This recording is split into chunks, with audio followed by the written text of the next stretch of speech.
Meeting parents is especially terrifying from the guy's perspective. You definitely don't want to put your boyfriend in any weird situations, like leaving them with your family, like leaving them with your sister. Always the worst thing you can do. Make sure you're on their side the whole time, because as much as they seem like they're in control, they are freaking out. You want them to look the best they can, they want themselves to look the best they can, but it's so scary. So don't leave them there alone, because they will freak out, do something really awkward, and it just won't go well. If you're there on their side, they'll be confident, and it should go according to plan. So these are my 3 tips for meeting your girlfriend or boyfriend's parents. Number 1 is don't lie. So the first time I met my girlfriend's parents was actually after we had broken up. I went to her house for a party and her mom answered the door, and I was so terrified of meeting her because I was the one that had broken up with her daughter, and I looked her straight in the eye and was like, "My name's Robert," and I introduced myself as a completely different person, and her older sister was standing behind her looking at me, knowing exactly who I was, like, "Why are you saying that you're not you?" And so I walked right in past the mom, and she had no idea until years later when we kind of recollected on the story. Number 2 is do your research. So for guys or girls, here's a tip. You definitely want to make sure you know the family pretty well. You can learn a lot from your significant other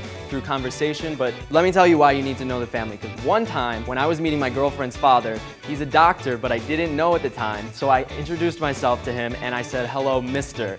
And doctors hate that, and he even corrected me, so it was super awkward for me. So you definitely want to make sure you know what you're doing before you go into the situation. And number 3 is just go with the flow and be yourself, and they should love you. And who knows, you may end up liking the family, and it's a win-win situation. Everyone gets along. Now my family, on the other hand, is a whole different story. Have you guys ever met my sister Lauren? My whole family's crazy.